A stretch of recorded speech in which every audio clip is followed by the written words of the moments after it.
是中国人民解放军啊神 Sacred 圣的 duty 职 and 责 historical mission 和 of 历 the 史使 People's 命。 Liberation Army. 中国人民和中国人民解放军绝不允许 Eto na. 任何外部势力干涉中国的内政，侵略中国的领土。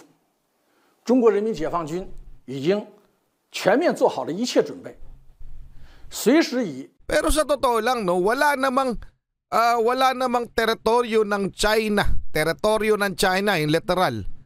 Ang sinasakop eh. In fact, mga utol, sila yung nananakop, nangaagaw ng teritoryo. O, di ba?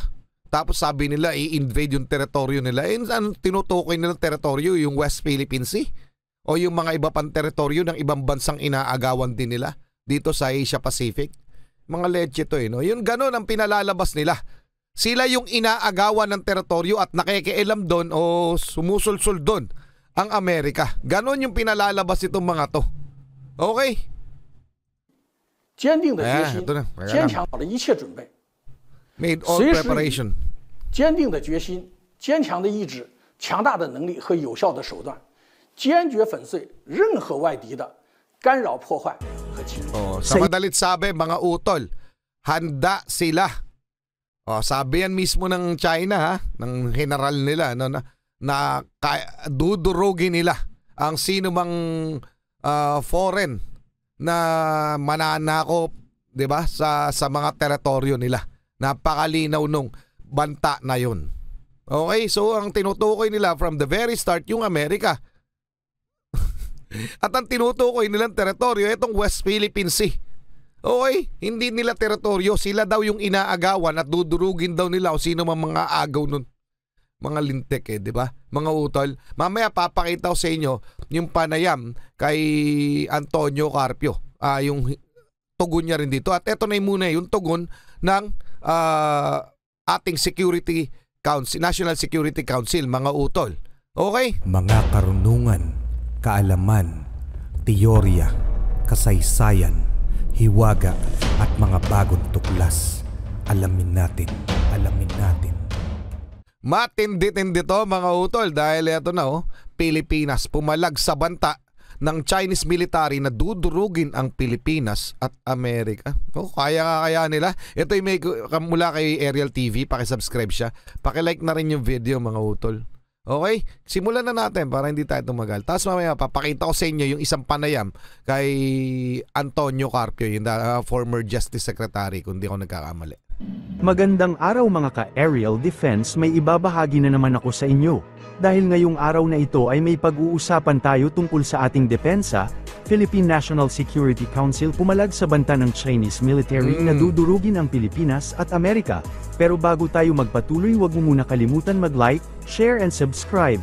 Mag-comment ka na rin kung taga saan ka para alam namin kung saan umaabot ang aming video. Hindi kailanman magiging pon o kasangkapan ng Amerika ang Pilipinas. Ito ang binigyang diin ni National Security Council Assistant Director General at Spokesperson Jonathan Malaya. Kasunod ng babala ng China na hindi umano magpapasensya ang kanilang People's Liberation Army kapag pinakilos ng Amerika ang pon nito ng lihim, itulak ang mga bansa sa frontline o kapag ang US na mismo ang nasa frontline. Nagbabala din ng China na dudurugin umano nito ang sinumang dayuhang manghihimasok sa inaangkin nitong teritoryo sa disputed waters kung saan parte nito ang West Philippine Sea, subalit saad ng NSC official na bilang isang sovereign nation, determinado ang Pilipinas na depensahan ang territorial integrity nito, sovereign rights at jurisdiction. Ang posisyon din aniya ng gobyerno ng Pilipinas sa pinag-aagawang karagatan ay alinsunod sa pambansang interes at international law, partikular na ng UNCLOS at 2016 arbitral ruling na nagpapawalang bisa sa malawakang claims ng China sa naturang karagatan. Totoo yan, no? Sinabi ng China. Ito na pala, teka lang. Totoo yan, sinabi. Pahayag yan ng China na dudurugin nila kung sino man yung banta sa kanilang mga teritoryo. Parang ganun. Yung mga teritoryo yung tinutukoy nila, yung ilan doon, pag-aari o sakop ng teritoryo ng Pilipinas. Tatandaan kasi na isang buang na Chinese military official ang nagpahayag ng babala patungkol sa West Philippine Sea, kung saan nagbanta ito sa Pilipinas at Estados Unidos na dudurugin nila ito. 搞小圈子，就是要遏制和打压主要战略对手，从而实现它独霸亚太地区和全世界的这么一个目的。这个实际上它带来的结果呢，给亚太地区带来的不是安定，不是呢这个和平，给亚太地区带来的是矛盾、是纠纷，甚至是对抗、是战争。 Binabanggit nila 我 US. 相信啊，只要是亚太地区大多数国家擦亮眼睛、站稳脚跟，美国在亚太地区甚至全世界称王称霸的这种图谋是不会得逞的。 Yan mga pinapalabas nila mga utol, no, na yung world domination plot talaga ng Amerika. Pero ako mas payag na ako na Amerika kaysa sila rin magdomina ng mundo. Gusto kasi nila yun maging number one sila sa buong mundo. Anong gagawin nila kung sila na yung pinaka powerful country in the world? Ba? Doon na ako sa Amerika, 'di ba mga utol? Ako wala na akong hindi kung papipiliin. Ako in between US and China 100% sa US ako kaysa dito sa mga to. 坚决捍卫国家的领土主权和海洋权益，是中国人民解放军啊神 Sacred 圣的 duty 职 and 责 historical mission 和 of 历 the 史使 People's 命。 Liberation Army. 中国人民和中国人民解放军绝不允许 Eto na. 任何外部势力干涉中国的内政，侵略中国的领土。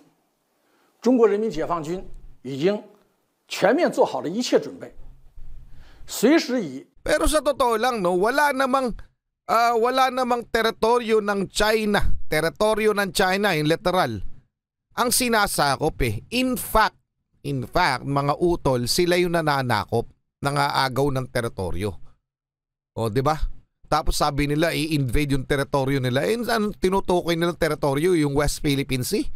O yung mga iba pang teritoryo ng ibang bansang inaagawan din nila dito sa Asia Pacific? Mga leche to no? Yung gano'n ang pinalalabas nila.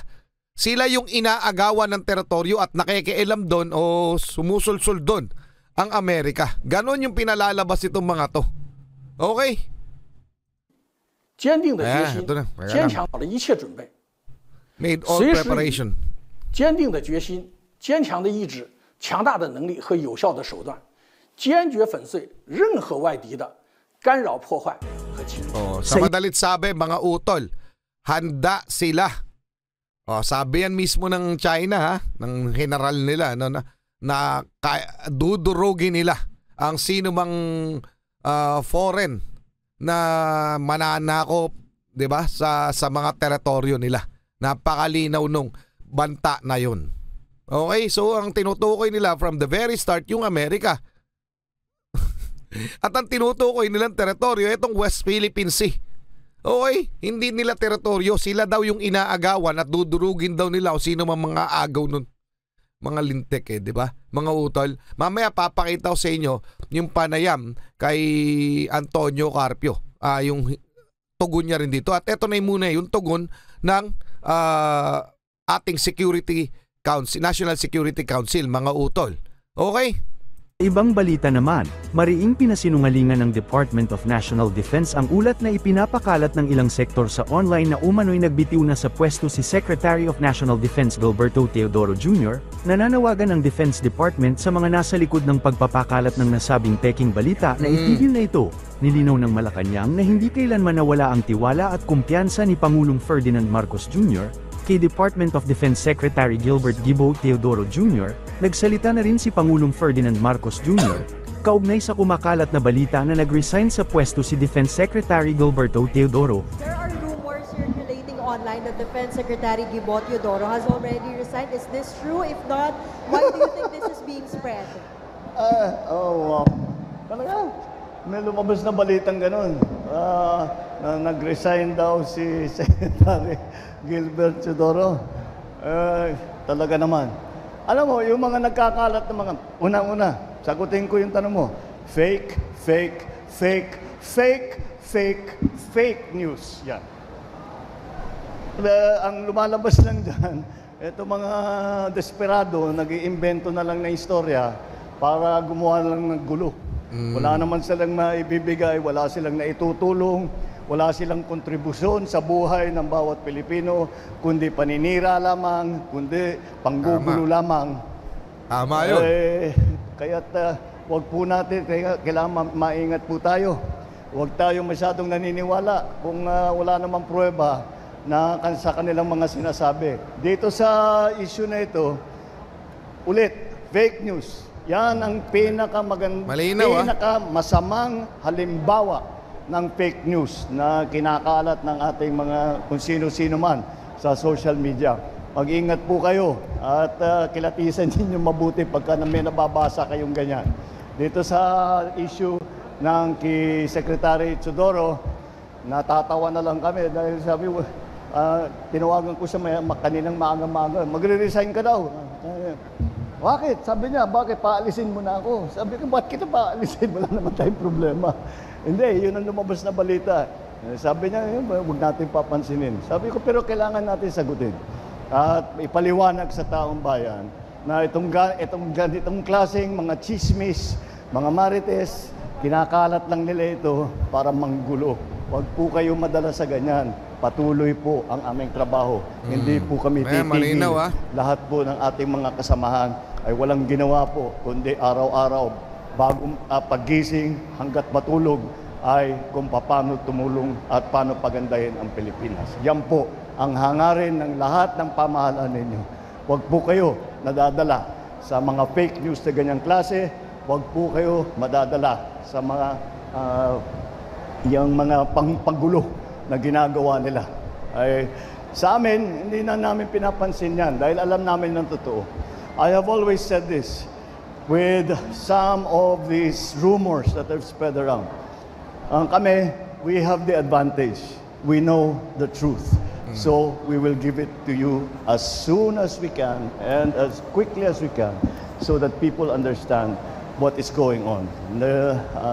Ayan mga utol malinaw na malinaw yan mga utol na marami naman talaga no, dahil malapit na yung election ngayon 2025 nagbabakaya na sila, nagpapabanguhan na ng pangalan. Pero sa totoo lamang no, yung mga naninira na mga politiko na mga para sa kalaban nila, wag nyo na lang ibote yung mga yon.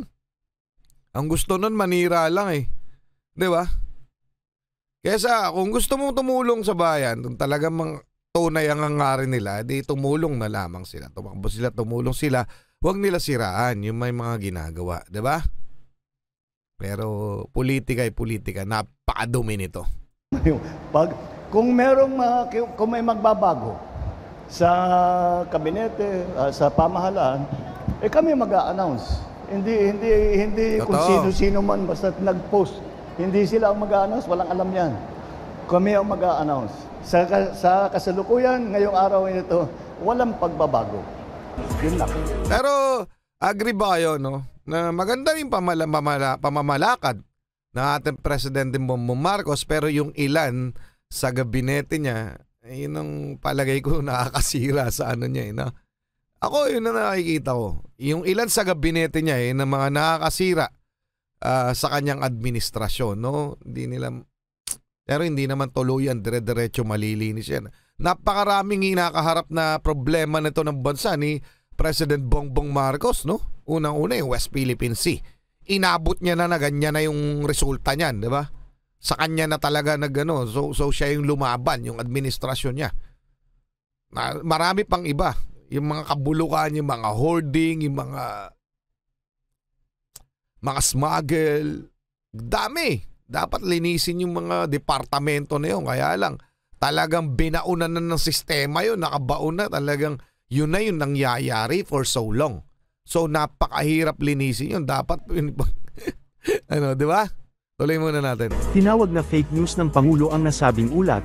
Aniya sa ngayon walang pagbabago sa gabinete. Giit pa ng Pangulo kung may pagbabago man, ang Malacanang ang mag-aanunsyo. Tiniyak ni Speaker Ferdinand Martin Romualdez sa mga sundalo na bago tayo magpatuloy, no, yung balikan muna natin. Eto, yung sinasabi ko. Eto na yung tugon ni Antonio Carpio, Senior Associate Justice, okay? Ang sabi po ng China recently ay it will crush. Sabi po niya, it will crush yung mga foreign hostile encroachment sa kanilang di umano ay teritoryo. Ano lang po ang reaksyon niyo? Ayan, mga utol yung reaksyon niya doon sa sinabi kanina, yung napanood nyo. Po dito. Matagal na nilang sinasabi yan. Tinatakot tayo. Tinatakot lahat na bansa katulad ng Vietnam, Malaysia, tayo, Indonesia. Pero hindi naman nila magagawa yan. Oy, paano hindi nila magagawa? Tsaka, sanay, puro sila pananakot. Pambubuli, di ba? Banta etong China. Kailan Amerika, dudurugin nila. Dahil sa atin, meron tayong Mutual Defense Treaty. So, takot rin sila. Takot talaga yung sila. BRP Sierra Madre, totally defenseless na yan, hindi nga nila pwede kunin Pinipigilan tayo mag-resupply. Dahil pag kunin nila yan, pwede ma-invoke natin yung Mutual Defense Treaty. So, yun ang problema nila. Pag, let's say, they conduct an armed attack, no?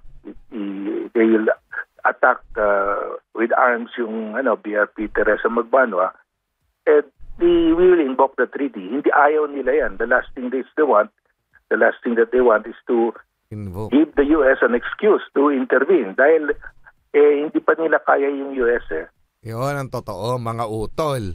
Yun yung last thing na ayaw nila, no? Na mangyari. Ma-invoke yung Mutual Defense Treaty at mag-intervene na totally ang US. Pag inatake nila ang isa sa mga barko natin o kung ano pa man, may invoke yun at ang US ay magkakaroon na ng dahilan para atakihin sila. At yun ang kinakatakot ng China. Kaya ang ginagawa nila, sinisiraan na lang nila. Na parang pinalalabas nila, ang dahilan ng mga tensyon, dispute, at yung kaya walang peace and stability dito sa Asia Pacific ay dahil sa US. Sisiraan nila. Okay? Kasi natatakot sila pag nangyari yung na-invoke, nagkaroon ng dahilan ang United States para atakihin ng China ay magkakandaletse-letse sila. Ayun ang pinaka malinaw dyan, mga utol. So anong masasabi nyo? Pa-comment na lang. Na itutulak ng administrasyon ni Pangulong Ferdinand Marcos Jr. ang mahigit 100% pagtaas sa daily subsistence allowance ng mga ito simula sa susunod na taon. In fact, next year. Okay na, mga utol. Ito, budget na to Anyway, doon lang tayo sa pagpalag ng panoorin nyo yung interview kay National Security Council Jonathan Malaya and para lang sa alaman ng lahat, napakalinaw po, hindi po kayang gawin ng Chinese military ang kanilang banta na yan, nadudurugin ng foreign lalo na US. Pa-comment na lang inyong opinion. Maraming salamat kay Ariel TV. Maraming salamat sa inyo. Muli ako sa Target Achilles in behalf of the Real South Pride Production. Paki-follow pala kami sa Facebook. Kayo mag-ingat, keep safe. God bless at saludo po sa inyo lahat. Ayan, alamin natin PH.